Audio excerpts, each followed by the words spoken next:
Good morning all of you. आजच्या लेक्चरला आपण काय बघतोय बघा, कॉलिगेटिव्ह प्रॉपर्टीजमध्ये आपण सेकंड प्रॉपर्टी स्टडी करणार आहे.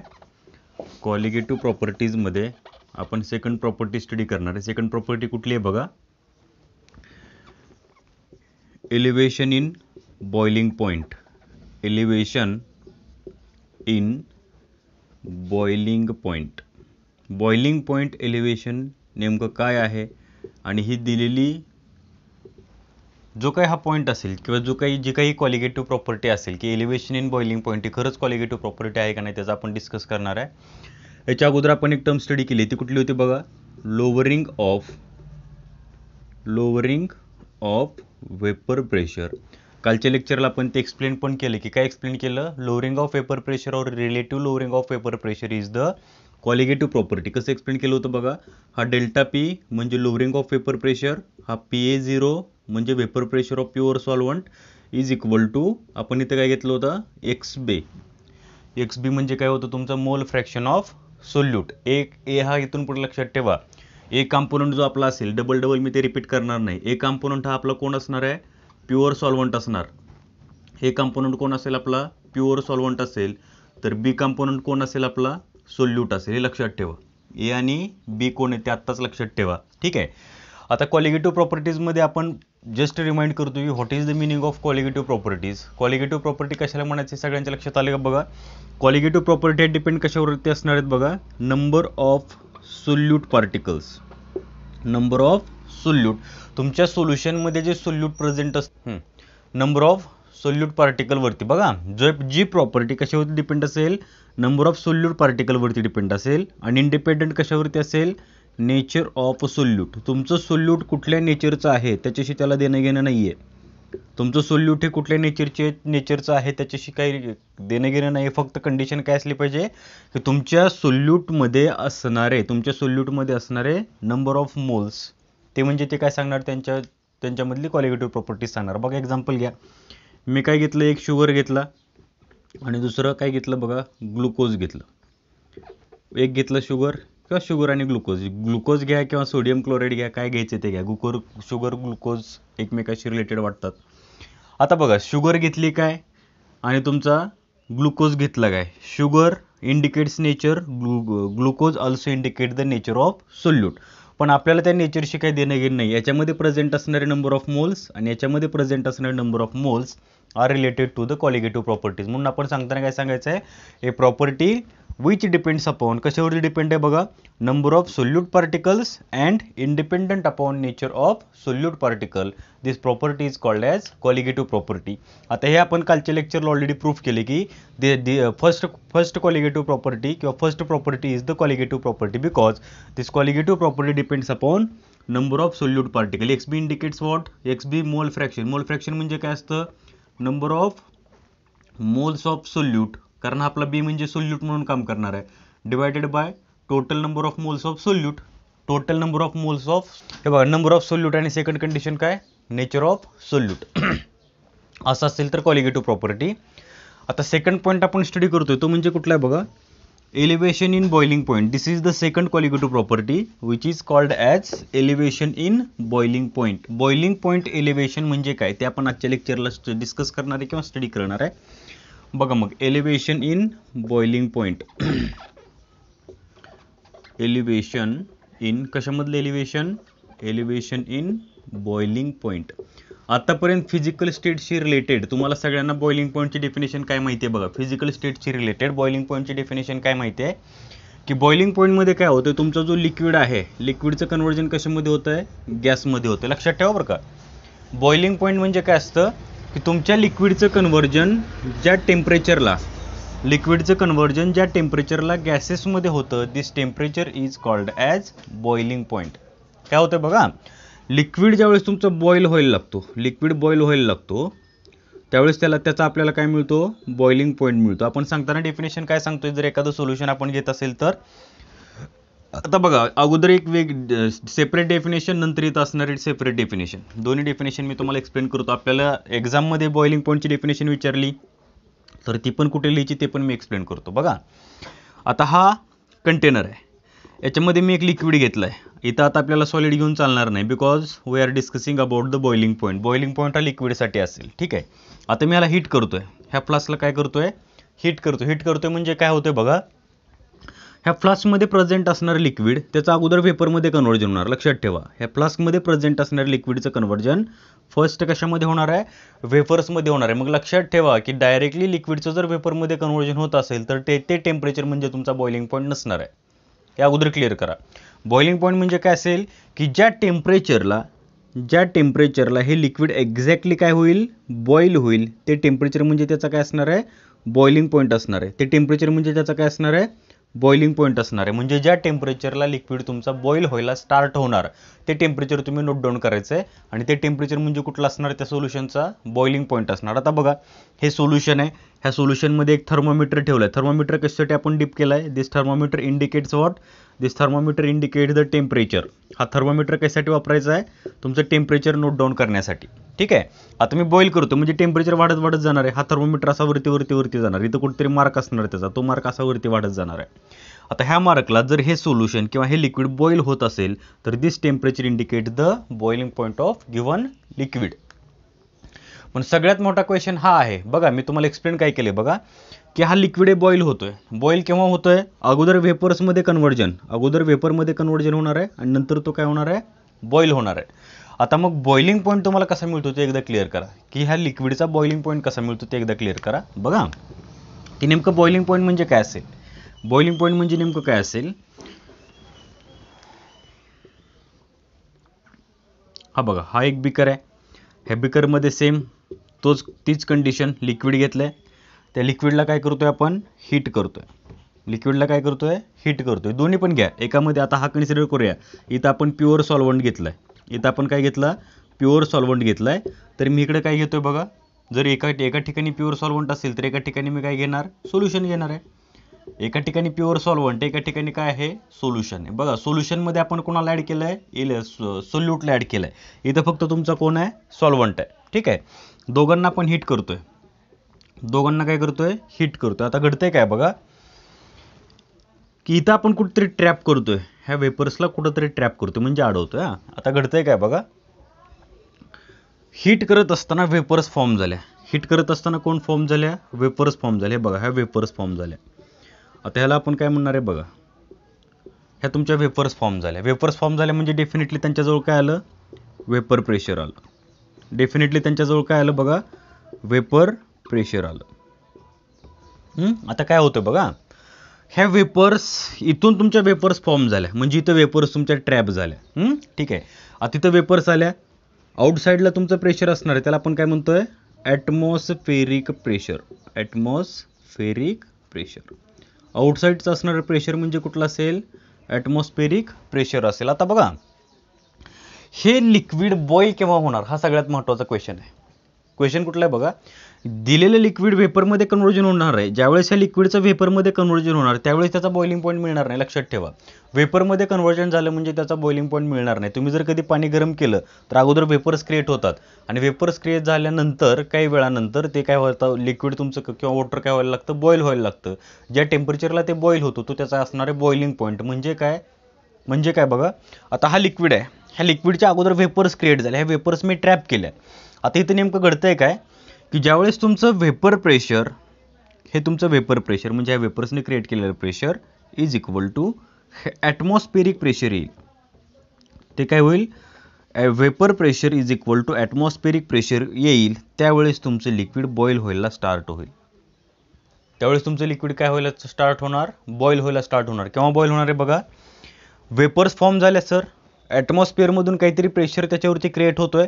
ज्यावेळेस ह्या वेपर्स आणि हे ॲटमॉस्फेरिक प्रेशर हे दोघं जण इक्वल होतील म्हणजे एवढं इथून जेवढं प्रेशर क्रिएट होणार आहे, एक ॲटमॉस्फेरिक प्रेशर जेवढं याच्यावरती क्रिएट होणार तेवढंच प्रेशर जर हे क्रिएट करायला लागले, ह्या वेपर्स क्रिएट करायला लागल्या म्हणजे हे दोघं जण इक्वल आले. लक्षात ठेवा, हे दोघं जण ज्यावेळेस इक्वल आले आणि कन्सिडर करा आणखीन थोडंसं तुमचं वेपर प्रेशर इन्क्रीज झालं, आणखीन थोडंसं वेपर प्रेशर इन्क्रीज झालं, इमिडिएटली काय होणार, दिस liquid start a boiling and this point is called as boiling point of given solution. त्याला काय म्हणायचंय मग, boiling point of given solution. मग काय सांगायचं बघा, आणखीन एकदा लक्षात ठेवा. सॉल्व्हंट आहे, हीट करतोय, हीट केल्यानंतर सॉल्व्हंटचं लिक्विडच्या फॉर्ममध्ये असणारं सॉल्व्हंटचं कन्व्हर्जन वेफर्समध्ये होणार. तयार झालेल्या वेपर आणि ॲटमॉस्फेरिक प्रेशर ह्या दोघांमध्ये, हे दोघं ज्यावेळेस इक्वल असतील म्हणजे इथून पण काहीतरी प्रेशर क्रिएट केलं जाईल ना, इथून पण काहीतरी प्रेशर क्रिएट केलं जाईल. म्हणजे हे वेपर प्रेशर आणि हे ॲटमॉस्फेरिक प्रेशर हे दोघंजण ज्यावेळेस इक्वल होतील म्हणजे काय बघा, इकडून ॲटमॉस्फेरिक प्रेशर काहीतरी प्रेशर क्रिएट करत आहे, ह्या वेपर्स काहीतरी प्रेशर क्रिएट करत आहेत. आता इनिशियलला वेपर तुमच्या या ॲटमॉस्फेरिक प्रेशरला अपोज करू शकत नाहीत, लक्षात ठेवा. पण जशा वेपर्स तुमच्या फॉर्म होत जातील, जशा वेपर्स क्रिएट होत जातील, तसं ॲटमॉस्फेरिक प्रेशरचा रेट कमी होणार आहे आणि तुमच्या वेपर्सचा रेट इन्क्रीज होणार आहे. म्हणजे इथून तुमच्या वेपर्स वाढत जातील, ॲटमॉस्फेरिक प्रेशर चेंज व्हायचा काही संबंधच नाही आहे. बॉइलिंग स्टार्ट केल्यापासून जेवढं प्रेशर होतं तेवढंच प्रेशर कुठपर्यंत असणार आहे, बॉइलिंग एंड होईपर्यंत पण तेवढंच प्रेशर असणार, बिकॉज ॲटमॉस्फेरिक प्रेशर कॉन्स्टंट आहे. फक्त चेंज का होणार, तुमचं वेपर प्रेशर जे असेल, इथून प्रेशर जे क्रिएट केलेलं असेल ते प्रेशर चेंज होणार आहे. मग मला सांगा की तुमच्या सोल्युशनचा बॉइलिंग पॉईंट तुम्हाला केव्हा मिळणार बघा, ह्या वेपर प्रेशर आणि ॲटमॉस्फेरिक प्रेशर हे दोघंजण ज्यावेळेस इक्वल होतील आणि स्लाइटली तुमचं वेपर प्रेशर इन्क्रीज होईल, ॲटमॉस्फेरिक प्रेशरपेक्षा वेपर प्रेशर इन्क्रीज होईल, इमिडिएटली प्युअर सॉल्व्हंट तुमचं काय होणार, बॉईल व्हायला स्टार्ट होणार. लक्ष देते का बघा, त्या पॉईंटला आपण काय म्हणायचं आहे, बॉइलिंग पॉईंट ऑफ सोल्युशन. त्यावेळेस त्याला काय म्हणायचं, बॉइलिंग पॉईंट. बघा सांगायचं लक्षात आले का, बॉइलिंग पॉईंटमध्ये काय सांगायचं आहे, it is the temperature at which vapor pressure of a solution becomes equal to atmospheric pressure. This temperature is called as boiling point of solution किंवा this point is called as boiling point of solution. ठीक आहे, आता हे लक्षात आलंय. आता दोघांचं comparison करायचं आणि त्याच्यावरून एलिव्हेशन इन बॉइलिंग पॉईंट काढायचं. दोघांचं कोणाचं कंपॅरिझन करायचं बघा, हा प्युअर सॉल्व्हंट आहे, हा सोल्युशन आहे. दोघांचं कंपॅरिझन करायचं आणि त्याच्यावरून बॉइलिंग पॉईंट एलिव्हेशन काढायचं. Boiling point elevation is nothing but difference between, कशामधला डिफरन्स असेल, boiling point of solution and boiling point of pure solvent. जसं वेपर प्रेशर आपण काढलं होतं, कोणाकोणाचं वेपर प्रेशर काढलं, vapour pressure of solution and vapour pressure of solvent, ह्या दोघांचं वेपर प्रेशर आपण कॅल्क्युलेट केलं. तसंच कोणाचं करायचं आता, boiling point of pure solvent and boiling point of solution. फक्त एकदा समजून घ्या की प्युअर सॉल्व्हंट आणि हे सोल्युशन ह्या दोघांच्या बॉइलिंग पॉईंटशी रिलेटेड जर स्टडी करायचं म्हणलं तर मला सांगा, प्युअर सॉल्व्हंट आहे म्हणजे इमिडिएटली वेपर्स फॉर्म होतील. प्युअर सॉल्व्हंट आहे म्हणजे वेपर्स इमिडिएटली फॉर्म होतील. जर इमिडिएटली वेपर्स फॉर्म होत असतील तर काय घडेल बघा, इमिडिएटली वेपर्स फॉर्म होत असतील तर त्याचा बॉइलिंग पॉईंट कसा असणार आहे, हाय असणार आहे. सॉरी, हे प्युअर सॉल्व्हंट आहे, मी त्याला हीट करतो म्हणजे त्याचा बॉइलिंग पॉईंट कमीत कमी टेम्परेचरला मिळणार आहे. त्याचा बॉइलिंग पॉईंट काय होणार, कमीत कमी टेम्परेचरला मिळणार. प्युअर सॉल्व्हंटचा बॉइलिंग पॉईंट मला कमीत कमी टेम्परेचरला मिळणार. प्युअर सॉल्व्हंटचा बॉइलिंग पॉईंट आपण रिप्रेझेंट करूया TB0 ने. प्युअर सॉल्व्हंटचा बॉइलिंग पॉईंट आपण कशाने रिप्रेझेंट करूया, TB0 ने. फक्त समजून घ्या बरं का, हा प्युअर सॉल्व्हंट आहे म्हणजे याचे वेपर्स लवकर फॉर्म होणार. वेपर्स लवकर फॉर्म होत असतील तर हे सोल्युशन लवकर बॉईल होणार. वेपर्स लवकर फॉर्म होतील म्हणजे सोल्युशन लवकर बॉईल होणार. आणि जर सोल्युशन लवकर बॉईल होत असेल तर त्याचा बॉइलिंग पॉईंट कसं असणार, लो असणार. बघा आता सोल्युशनकडे या. सोल्युशनकडे काय होईल, कारण सोल्युशनमध्ये आपण सोल्यूट ॲड केला आहे. सोल्युशनमध्ये कोणाला ॲड केला आहे, सोल्यूट ॲड केला आहे. सोल्युशनमध्ये कोण कोण आहे बघा, सोल्यूट प्लस सॉल्व्हंट हे दोघंजण तुमच्या सोल्युशनमध्ये अवेलेबल आहेत. सोल्यूट प्लस सॉल्व्हंट हे दोघंजण कशामध्ये अवेलेबल आहेत, तुमच्या सोल्युशनमध्ये अवेलेबल आहेत. काय होते बघा, आता सोल्युशन बॉईल व्हायला म्हणजे वेपर्सच्या फॉर्ममध्ये जायला वेळ लागणार आहे. सोल्युशन वेपरच्या फॉर्ममध्ये जाण्यासाठी काय होणार, वेळ लागणार.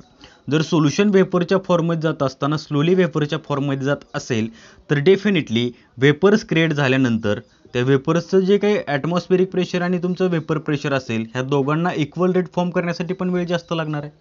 समजून घ्या बरं का, काय होतं बघा, सोल्युशनला मी हीट करतो म्हणजे काय, इथून फॉर्म होणाऱ्या वेपर्स ह्या लो असणार आहेत. इथून फॉर्म होणाऱ्या वेपर्स हा स्लोली फॉर्म होणार. आपल्याला माहिती आहे vapour pressure of solution is lower than vapour pressure of pure solvent, हे आपल्याला ऑलरेडी माहिती आहे.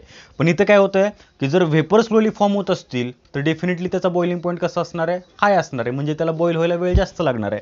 मग सोल्युशनचा तुमचा बॉइलिंग पॉईंट आपण रिप्रेझेंट करूया T ने. सोल्युशनचा बॉइलिंग पॉईंट रिप्रेझेंट कशाने करायचा, T ने करायचा आहे.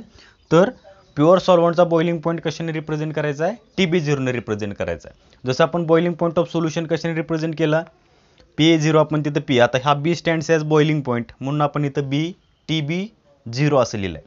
मग मला सांगा, जर मी TB0 हा एक बॉइलिंग पॉईंट प्युअर सॉल्व्हंटचा काढला आणि T हा बॉइलिंग पॉईंट ऑफ सोल्युशनचा काढला, तर मला सांगा दोघांमध्ये बॉइलिंग पॉईंट जास्त कोणाचा असणार आणि बॉइलिंग पॉईंट कमी कोणाचा असणार? लक्षात ठेवा, तुमच्या प्युअर सॉल्व्हंटचा बॉइलिंग पॉईंट कमी असेल as compared to boiling point of solution. Boiling point कमी आहे याचा अर्थ काय की सोल्युशन्समधून वेपर्स फॉर्म होण्यासाठी, कारण याला आपल्याला जास्तीत जास्त टेम्परेचर द्यायला लागेल. इथं आपण हीट करतो म्हणजे टेम्परेचर देतोय. ज्यावेळेस मी मॅक्झिमम टेम्परेचर देणार त्यावेळेस इथं वेपर्स फॉर्म होणार. जर मॅक्झिमम टेम्परेचर देत असेल तर त्याचा बॉइलिंग पॉईंट हाय असणार. म्हणून सोल्युशनचा बॉइलिंग पॉईंट हाय आहे as compared to boiling point of pure solvent. आता याच्यावरून मला काय काढायचं आहे? Elevation in boiling point. तो कसा मिळेल बघा. Elevation in boiling point. Elevation in boiling point term is represented by using the delta TB. Elevation in boiling point नावाची टर्म आपण कशाने रिप्रेझेंट करायची आहे? Delta TB. जसं पीला वेपर प्रेशरला आपण डेल्टा P ने रिप्रेझेंट केलं. B stands for boiling point. लक्षात ठेवा, delta TB is equal to काय येणार आहे बघा. Delta TB is equal to maximum higher कोण आहे, लोअर कोण आहे? Boiling point of solution is lower than boiling point of solution. म्हणजे जी टर्म जास्त आहे त्याच्यामधून कुठली टर्म वजा करा किंवा सबस्ट्रॅक्ट करा. जी कमी आहे ती टर्म हायरमधून लोअरवाली टर्म सबस्ट्रॅक्ट करा. ठीक आहे. हां, काय येणार बघा. Delta TB is equal to T minus TB0. चला बोला, what is the definition of elevation in boiling point? काय डेफिनेशन येणार आहे बघा. डेफिनेशन काय येईल बघा. Where T is equal to, T म्हणजे काय असणार? Boiling point of. T म्हणजे काय? Boiling point of solution. T म्हणजे काय? Boiling point of solution. And TB0 म्हणजे काय सांगा? बॉइलिंग पॉईंट ऑफ, कोणाचा बॉइलिंग पॉईंट असणार हा? प्युअर सॉल्व्हंटचा. बॉइलिंग पॉईंट कोणाचा असणार आहे? प्युअर सॉल्व्हंटचा असणार आहे. चला बघा, what is the definition of delta TB is equal to T minus TB0. चला, ही झाली डेफिनेशन. आता एक सांगणार कसं? डेफिनेशन तुम्ही सांगणार कशी बघा. Elevation in boiling point is the difference between, कारण इथं सबस्ट्रॅक्ट आहे म्हणजे वजाबाकी. आपण काय म्हणणार आहे?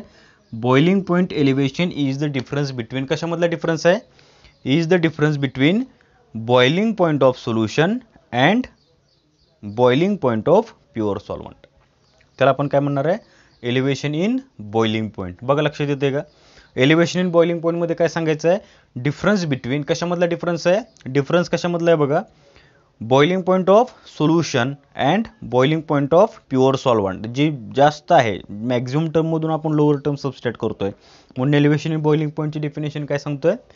It is the difference between boiling point of solvent and boiling point of solution. This difference indicates the elevation in boiling point. आता हे आपण थेरॉटिकली सांगितलं. हे कसं सांगितलं? थेरॉटिकली सांगितलं. फक्त तुमच्या एक लक्षात यायला पाहिजे की सोल्युशनचं असणारं बॉइलिंग पॉईंट हा हाय असणार आहे as compared to boiling point of pure solvent. हे लक्षात आलं तर हे लक्षात येईल. फक्त तुम्हाला लक्षात काय ठेवायचं आहे? Elevation in boiling point and lowering of vapour pressure या दोघांमध्ये चेंजेस काय आहेत बघा. की एलिव्हेशन इन बॉइलिंग पॉईंटमध्ये इथं तुमचं येणार आहे सोल्युशन, तर लोअरिंग ऑफ वेपर प्रेशरमध्ये इथं काय येणार आहे? तुमचा सॉल्व्हंट येणार. हे फक्त लक्षात ठेवा. Lowering of vapour pressure and elevation in boiling point हे दोघं जण एकमेकाचे कसे आहेत? अपोजिट आहेत. अपोजिट आहेत म्हणजे काय? ज्याचं वेपर प्रेशर जास्त त्याचा बॉइलिंग पॉईंट कमी, ज्याचं वेपर प्रेशर कमी त्याचा बॉइलिंग पॉईंट जास्त. हे फक्त लक्षात ठेवा. ठीक आहे. आता डायग्रॅमॅटिकली रिप्रेझेंटेशन कसं येईल हे जे आपण एक्सप्लेन केलं हे कशानुसार सांगायचं? आता डायग्रॅमॅटिकल रिप्रेझेंटेशननुसार. आपण त्याच्यामध्ये बोथ ग्राफ काढणार. कुठले ग्राफ काढणार आहे? Vapour pressure as well as boiling point of solution. दोघांचा पण आपण ग्राफ रिप्रेझेंट करणार. त्याच्यावरून तुमचं एलिव्हेशन इन बॉइलिंग पॉईंट काय येईल? किंवा काही मुलांनी मला क्वेश्चन विचारला होता की सर बॉइलिंग पॉईंट आणि वेपर प्रेशर ह्या दोघांमध्ये काही डिफरन्स आहे का? बॉइलिंग पॉईंट आणि वेपर प्रेशर याच्यामध्ये काही डिफरन्स आहे का? आहे का तर तो काय आहे, नसेल तर तो काय आहे ते पण आपण चेक करणार आहे किंवा स्टडी करणार आहे. इथं तुमचं काय आलं बघा. Vapour pressure. इथून पुढे लक्षात ठेवा, कुठलाही आपण ग्राफ काढत असाल वेपर प्रेशर व्हर्सेस, इथं मी काय घेणार आहे बघा? टेम्परेचर घेणार आहे. कारण वेपर प्रेशर आणि टेम्परेचरमध्ये तुमचं बॉइलिंग पॉईंट ॲज वेल ॲज वेपर प्रेशर दोन्ही टर्म माझ्या क्लिअर होतील. हे बघा, इथं मी घेतो टेम्परेचर. टेम्परेचर घेत असताना कन्सिडर करा आपण केल्विनमध्ये घेतलं. काही लोक डिग्री सेंटीग्रेडमध्ये घेतात, आपण टेम्परेचर केल्विनमध्ये घेऊया. ठीक आहे. आता मला सांगा, मी टेम्परेचर वाढवत चाललो आहे. टेम्परेचर काय करत चाललो? वाढवत चाललो. ज्यावेळेस टेम्परेचर वाढवणार त्यावेळेस वेपर प्रेशर सोल्युशनचा वाढणार का कमी होणार? On increasing the temperature vapour pressure of solution also goes on increases. बघा, आता हा मला फर्स्ट ग्राफ मिळतोय. हा कसा मिळतोय? फर्स्ट ग्राफ मिळतोय. या ग्राफमध्ये काय ऑब्झर्व होतोय बघा. ठीक आहे. हा एक ग्राफ आहे. हा ग्राफ मी काढला प्युअर सॉल्व्हंटचा. हा ग्राफ मी कोणाचा काढला? प्युअर सॉल्व्हंटचा काढला. हा ग्राफ मी कोणाचा काढला? प्युअर सॉल्व्हंटचा काढला. मला काय होतं बघा, असं होणार नाही की 0 डिग्री सेंटीग्रेडला. आता सर आत्तापर्यंतच्या लेक्चरला तुम्ही जो ग्राफ काढत होता तो ओरिजिनमधून ग्राफ काढत होता, मग हा ग्राफ इथं वरती कसं काय गेला? बघा, जे अभ्यास करतात त्यांना असे क्वेश्चन पडतात आणि ह्या क्वेश्चनचे आन्सर ज्याला मिळतात त्याचा तो कन्सेप्ट जास्त कालावधीसाठी लक्षात राहतो. ठीक आहे सर, इथून का स्टार्ट होत नाही? इथून तुमचा हा ग्राफ आत्तापर्यंत आपण बघा तुमचं ते डेव्हिएशन बघितले, पॉझिटिव्ह निगेटिव्ह डेव्हिएशन. त्यावेळेस आपण ग्राफ हे ओरिजिनमधून दाखवले, ते ग्राफ स्ट्रेट लाईन आले असं आपण सांगितलंय. पण इथं असं का व्हायला लागलो सर, की सुरुवातीला तुम्ही ओरिजिनमधून, आता तिथं तुम्ही ओरिजिनमधून ग्राफ काढत होता, इथं तुम्ही कुठून तरी एक लाईन घेताय, त्या लाईनपासून असा ग्राफ काढताय. म्हणजे त्याचा अर्थ काय? 0 डिग्री सेंटीग्रेडला लक्षात ठेवा 0. आता इथं तुमचं वेपर प्रेशर काय असणार आहे? 0 असणार. टेम्परेचर काय असणार? 0 असणार. ते ॲक्सिस आहे ना, ॲक्सिसला वेपर प्रेशर आणि टेम्परेचर 0 असेल. आता मला सांगा, जर मी असा स्ट्रेट लाईन ग्राफ काढायचा म्हणलं तर 0 डिग्री सेंटीग्रेड टेम्परेचरला मला वेपर प्रेशर कुठल्या सोल्युशनचं मिळेल? 0 डिग्री सेंटीग्रेडला कुठल्या सोल्युशनचं आपल्याला वेपर प्रेशर मिळेल का? त्यासाठी काय होतं बघा, की मी टेम्परेचर वाढवतोय, काहीतरी मी टेम्परेचर वाढवलंय, काहीतरी टेम्परेचर मी वाढवलंय. आता बघा इथं टेम्परेचर आहे, म्हणजे हा इथला पॉईंट आला, काहीतरी टेम्परेचर आहे ना, त्या टेम्परेचरला तुम्हाला वेपर प्रेशर मिळेल. म्हणजे जसं टेम्परेचर इन्क्रीज होत जाईल तसं तुमचं वेपर प्रेशर काय होत जाणार आहे? वाढत जाणार आहे. वाटलं तर ग्राफ तुम्ही स्टडी करा. हे बघा, इथं तुमचं टेम्परेचर वाढत चाललंय, इथं तुमचा वेपर प्रेशर इन्क्रीज होत चाललाय. ही पहिली condition about the pure solvent. ठीक आहे. आता सेकंड कंडिशन काय बघा, हे झालं वेपर प्रेशरसाठी. हे वेपर प्रेशर कोणासाठी झालं? सॉल्व्हंटसाठी झालं. आपल्याला माहिती आहे सॉल्व्हंटचं वेपर प्रेशर जास्त आहे ॲज कम्पेअर टू सोल्युशन. हे बघा, हा तुमचा वेपर प्रेशर कोणाचं आहे? सॉल्व्हंटचं आहे. सॉल्व्हंटचं वेपर प्रेशर जास्त आहे. इथं हा ग्राफ मी कोणाचा काढतोय? सोल्युशनचा काढतोय. सोल्युशनचं वेपर प्रेशर कसं आहे? लो आहे. ठीक आहे, चला क्लिअर करा फक्त. ठीक आहे. आता हे दोन ग्राफ काय इंडिकेट करतात बघा, की हे वेपर प्रेशर प्युअर सॉल्व्हंटसाठी, हा ग्राफ कोणासाठी आहे? वेपर प्रेशर ऑफ सोल्युशनसाठी. हा ग्राफ कोणासाठी असणार? वेपर प्रेशर ऑफ सोल्युशनसाठी असणार. चला आता ॲटमॉस्फेरिक प्रेशर कन्सिडर करा. इथं आपलं जे प्रेशर आहे ते कन्सिडर करा. किती आहे कन्सिडर करा. इथं आपलं असेल 1 ॲटमॉस्फेरिक प्रेशर. जर 1 ॲटमॉस्फेरिक प्रेशर इथे येत असेल, म्हणजे वेपर प्रेशर आणि तुमचं ॲटमॉस्फेरिक प्रेशर इक्वल होत असतील तर बघा हा पॉईंट, दिस वन. आता प्युअर सॉल्व्हंटचं वेपर प्रेशर आपण कशाने रिप्रेझेंट करतो? P10 म्हणूया. ठीक आहे, प्युअर सॉल्व्हंटसाठी. आणि सोल्युशनचं वेपर प्रेशर कशाने रिप्रेझेंट करतो? P ने रिप्रेझेंट करतो, P टोटलने रिप्रेझेंट करतो. ठीक आहे. आता बघा हा पॉईंट आहे, म्हणजे ह्या टेम्परेचरला तुमचं लिक्विड बॉईल होणार आहे. इथल्या पॉईंटला तुमचा लिक्विड काय होणार? बॉईल होणार. म्हणजे ॲटमॉस्फेरिक प्रेशर इथं 1 ॲटमॉस्फेरिक येत असेल आणि इथलं जर टेम्परेचर मी घेत असेल, बघा इथलं जर मी टेम्परेचर घेत असेल, this temperature is the boiling point of pure solvent. म्हणजे मी ह्याला कशाने रिप्रेझेंट करू? TB0 ने रिप्रेझेंट करू. हे टेम्परेचर कोणाचं असेल? Boiling point of pure solvent. हे बघा इथं वेपर्स फॉर्म व्हायला लागलेत, ह्या टेम्परेचरला वेपर्स फॉर्म व्हायला आहेत. म्हणजे इथंच तुम्हाला बॉइलिंग पॉईंट मिळणार असं नाही, लक्षात ठेवा. इथंच बॉइलिंग पॉईंट मिळणार नाही. बॉइलिंग पॉईंट केव्हा मिळणार आहे? ज्यावेळेस तुमचं वेपर प्रेशर आणि ॲटमॉस्फेरिक प्रेशर हे इक्वल असतील. आता इथं काय करतात? 760 mm म्हणतात, किंवा आपण डायरेक्टली काय म्हणूया? Atmospheric pressure. तुमच्या बुकमध्ये 760 बोललेत, तुम्ही ॲटमॉस्फेरिक प्रेशर बोललात तरी चालेल. इथं तुम्ही ॲटमॉस्फेरिक प्रेशर बोललात तरी चालेल. ठीक आहे. मग बघा इथून इथपर्यंतचा जर पॉईंट घेतला आणि इथं जर मी टेम्परेचर बघितलं, बाबा ह्या पॉईंटला टेम्परेचर किती आहे? This temperature indicates the boiling point of pure solvent. ते टेम्परेचर तुम्हाला काय सांगणार आहे?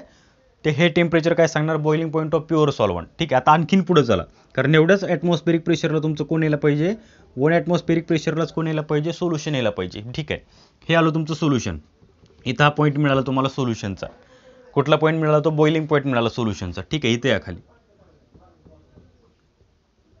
दिस टेम्परेचर, हे कोणासाठी असेल? दिस टेम्परेचर किंवा this is the boiling point of solution. कारण हा सोल्युशनचा ग्राफ आहे. इथं मला हे सोल्युशन बॉईल व्हायला लागलेलं दिसणार. इथल्या टेम्परेचरला हे सोल्युशन बॉईल व्हायला लागलेलं दिसणार.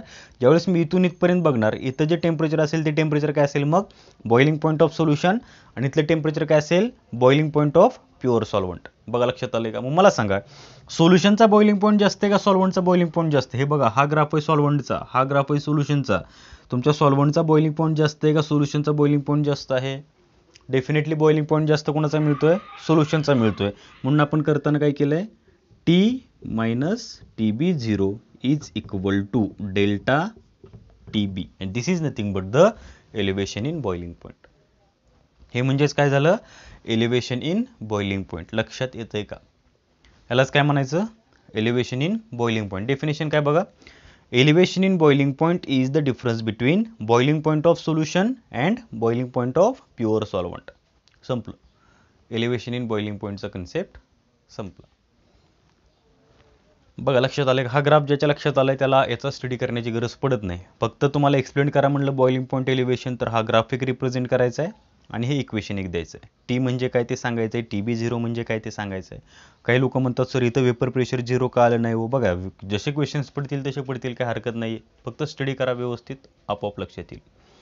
उद्याच्या लेक्चरला आपण काय करूया, रिमेनिंग पार्ट उद्याच्या लेक्चरला बघूया. थँक्यू.